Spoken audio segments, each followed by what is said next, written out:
We share a vision of cities for all, referring to the equal use and enjoyment of cities and human settlements, seeking to promote inclusivity and ensure that all inhabitants of present and future generations, without discrimination of any kind, are able to inhabit and produce just, safe, healthy, accessible, affordable, resilient, and sustainable cities and human settlements to foster prosperity and quality of life for all. United Nations, the new urban agenda. Liveable Cities for a Sustainable Future, a short documentary on urban mobility in Pakistan and the 23rd ASEF Summer University, which took place from September to November 2021. Pakistan is the fastest urbanizing country in South Asia with an annual urbanization rate of 3%. Today, more than a third of the population is already living in cities. This trend will continue. By 2030, more than half of the people will live in cities, bringing increasing needs for transport and mobility. One of Pakistan's largest cities is Lahore. There are 13.1 million motorbikes registered in Lahore, but no dedicated lane for them. The share of public sector transport in Lahore is only 16%. Combined with infrastructural deficiencies, the high number of private vehicles leads to heavy congestion on the streets of Lahore. This results in more than 40,000 road accidents annually in Lahore. There is also unequal access to urban mobility. Women face greater barriers to urban mobility as compared to men. Women are more dependent on public transport than men as they often don't own any vehicle. But public transport lacks safety for women. According to a recent study by the Audit Foundation, 90% of women face harassment on public transport. The cost of private transportation has increased by over 100% since 2000. Many people cannot afford it. Unequal access to mobility and inefficient public transport have an important economic cost. More than $570 million are lost every year just because of traffic congestion. Barriers to people's mobility influence access to jobs and economic opportunities and impacts the country's economic development. So what shall we do? Comprehensive change is needed. Integrated urban planning and management, improved transport infrastructures, policies for more gender-responsive public transport, changes in socio-cultural norms, to advance gender equality and to promote decent work and economic growth.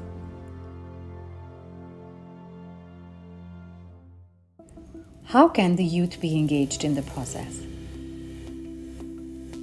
The 23rd ASEF Summer University on Liveable Cities for a Sustainable Future was an international hackathon for young Asians and Europeans to tackle urban challenges in Bangladesh, India, and Pakistan. Over 80 young professionals and students from 39 Asian and European countries were selected to discuss and develop digital solutions that could drive sustainable development in cities.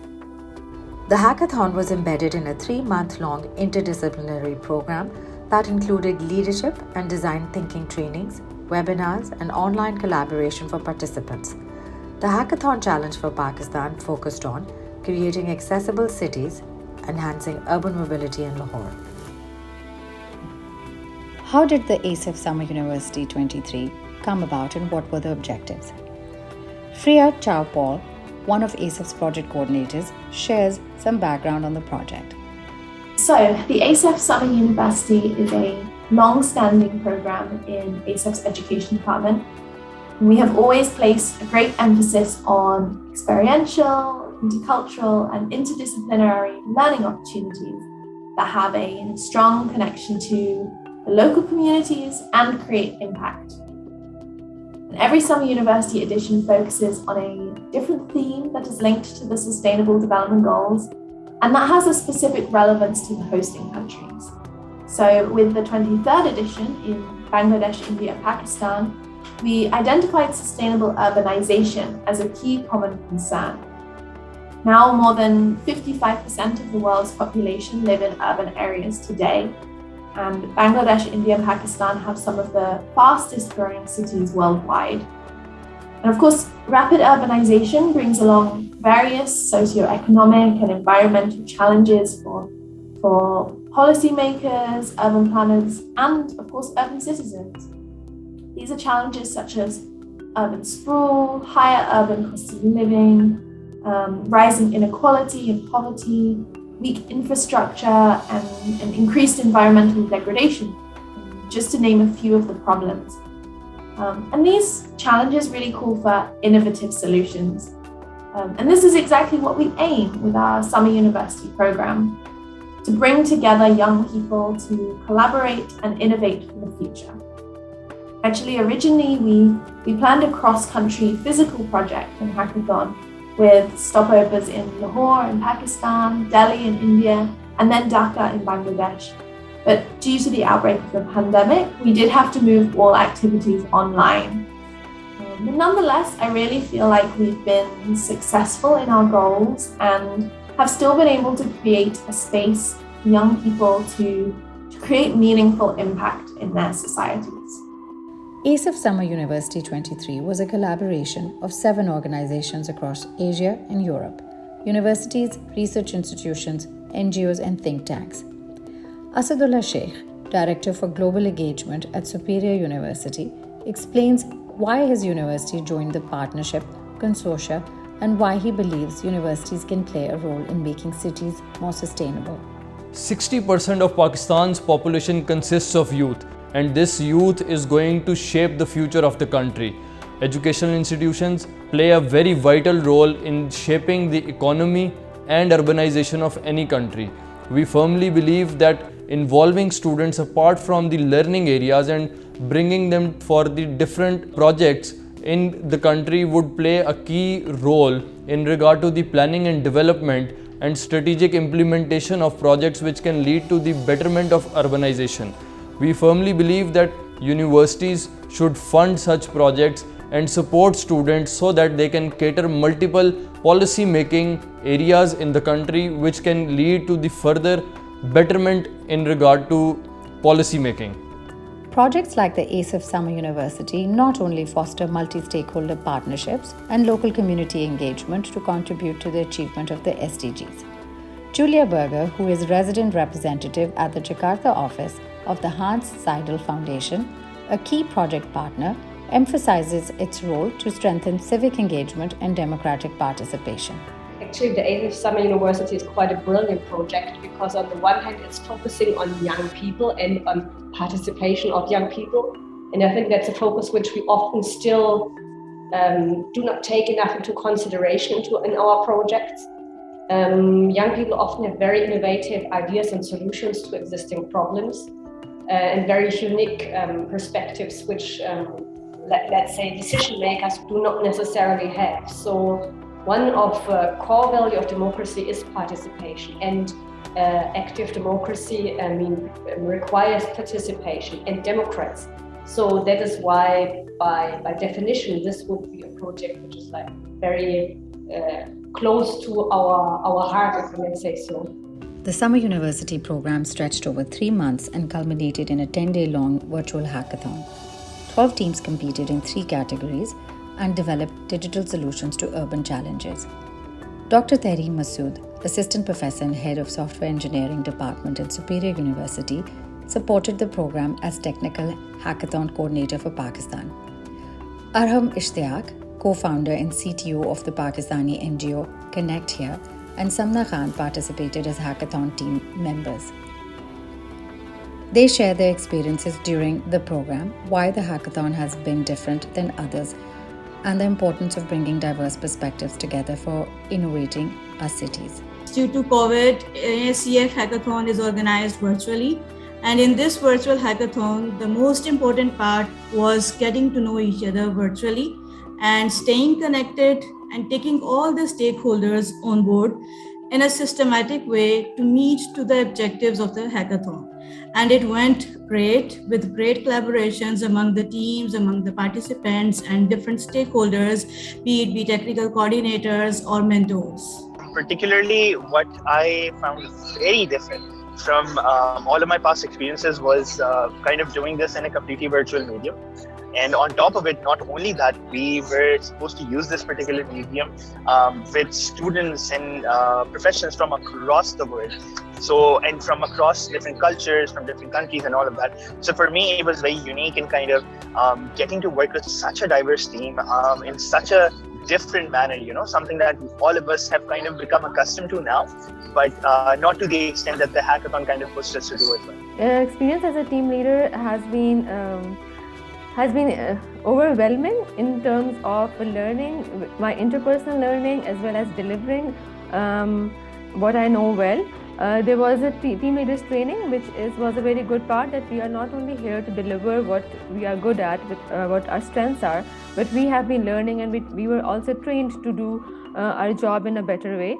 And when I started interacting with the people, it was challenging, because you are interacting with people from like 8 different countries and bringing them on one page, and also introducing your country, your context to them, and making them like see it from a citizen's perspective.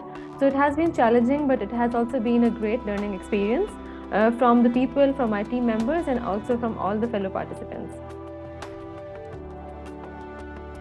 Prior to the 10-day-long virtual hackathon, participants joined an intensive knowledge-building phase with webinars and collaborative tasks on the SDGs and the respective country challenges. 12 mentors, representatives from the academia, NGOs, social entrepreneurs, and policy consultants provided guidance to the hackathon teams in this multi-stakeholder, non-formal education project. 2 of the mentors, Dr. Mohammad Naveed Iftikhar and Syed Hussain Haider, speak about their experience during the hackathon.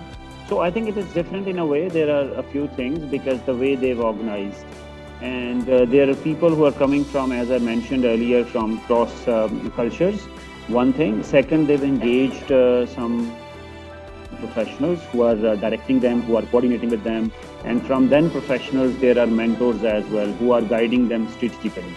So I think they've kept in mind how this program is, and where actually they are not sort of teaching them that how to do things. They are actually just allowing the creativity of participants to come out of it, and they are just enabling it. So that's important, that it's not a teaching program, it's more of providing a platform where they can use their creativity and innovation to find pressing urban challenges. Basically have been teaching for the past 22 years at the university level, and I have been a part of the social sector and the community development sector for the past 30 years. And I would like to share with you that till about 2005, things were very different. And it was always hit, trial, run, and a little bit individualistic and not professionally done, but it would be done based upon passion.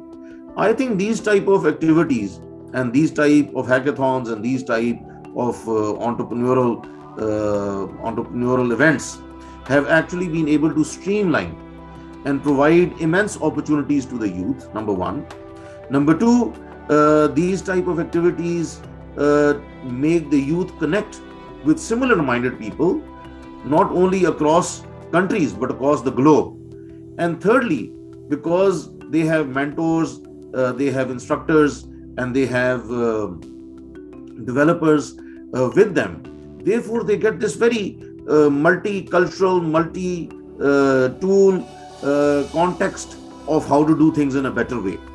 So rather than just throwing them into the sea and saying you should swim, they are mentored, they are guided, they are instructed, and therefore when they jump into the water, they don't drown. Then they can swim in a better way. 12 hackathon teams, each consisting between 6 to 9 members, collaborated across 39 different countries and 13 time zones. Independent of technical difficulties, language barriers, and time zone differences, all teams succeeded with the development of their digital solutions, as Dr. Mehreen Masood points out. The teams have developed different solutions that can be integrated in different environments, even if they come up with a solution that is a next level to the existing women safety app, so it can be integrated into the existing solutions as well. At the end of the 3-month-long learning and collaboration journey, the 12 hackathon teams pitched their solution at a closing event. 4 teams competed per country challenge and presented their ideas to a panel of judges. representatives from the government, business, and academia in Pakistan. The winning teams for the Pakistan Challenge developed mobile applications for safer and more accessible public transport, which are on their way to market implementation. Dr. Mohammad Naveed Iftikhar and Ghazanfar Iqbal guided the hackathon teams as mentors and reflect on the question of sustainability of these solutions. In terms of the execution phase, I think the industry experts, people from urban mobility sector, people from the government need to support these entrepreneurs in terms of scaling these solutions. You can only, talk about it in theoretical sense when you are having these hackathons, but to execute them properly, obviously there is a funding involved, there is a capital injection that these hackathon participants need. So such initiatives, I think the organizers need to in future collaborate with these venture capitalists that are on high in terms of investing in Pakistan, Bangladesh and India, and such investments can actually help in terms of execution. Further, I feel that these people need to be mentored by the industry experts that are working in startups, that are working in multinational companies, and that are working in the government sector. These mentors can help them in terms of how to define their idea, how to raise the funding, and how to scale their organizations in terms of urban mobility. Talk about sustainability, and we often think that that solution should be implemented as it has been devised. That's usually considered sustainability, but I take sustainability in a very different way. One thing that's important, it's knowledge spillovers, the ideas which emerge, and those ideas may not be implemented immediately, but they keep on growing. And like this idea that I'm sharing with you, if you can see that my background, this idea is democratizing Jinnah Avenue. So I'm saying that, how can you bring more people, pedestrians, walkability, cycling, older people, and if you can see that image that I want to show you in this video. So this idea has not been implemented, but it doesn't mean that it's not sustainable. So I need to push for these ideas. I should keep pushing for it, and that awareness coming in people, educating people, not just implementing from the government side. So that's important. So I think ideas have their own value. So if you are providing a platform that's generating values, yes, there will be some of ideas will be implemented, but those people who have learned ideas, shared, they'll keep working on it for their lifetime. So that's how they learn from here. If not implemented here, they learn lessons, go to the next city, they work there. So that's how it evolves. What are some of the key takeaways from the 23rd ASEF Summer University? These kind of hackathons are playing or are in the capacity of playing a very impressive role for inculcating new insights into the minds of audiences, and those immature audiences which can do much better work in this regard in future. One of the things which is a highlight for me particularly is that I have highly experienced people in my team, people who are doing PhD and who know hackathons much more than I do. I have a good knowledge of the context and giving them the good idea of the information and background. But I think I have been learning a lot. So for me, that was a very challenging and also an overwhelming part, that I also gave my team members a lead, because I knew that they know some parts well, so they could also take charge of those points. So for me, that is one of the highlight and a milestone which I achieved, that I learned from the highly experienced team members which I had. Another thing which I would also mention is that which I felt a lot more in the South Asian context and during our team leaders training, that we find a lot of similarities and connections with people across borders, and it's when we talk about that there are differences, but then we see that how you can connect so much with people who you are separated with from borders. So that is an overwhelming part for me. I think the biggest takeaway is, at this point, there is nothing that can stop anyone that's driven enough to solve a problem that they're really passionate about. Because there are people out there across the world that are looking for like-minded people to come together to solve these certain issues, that they are really attached to and really close to. So I think the barriers have kind of been all broken down, and the obstacles that were once in our paths have kind of been taken away by kind of establishing this sort of precedence that the ASEF Hackathon did. And I think for me the biggest takeaway is we had less obstacles to fight for our future, and we have even less of them now. So there's no reason not to get started on solving the problem that you're passionate about right now.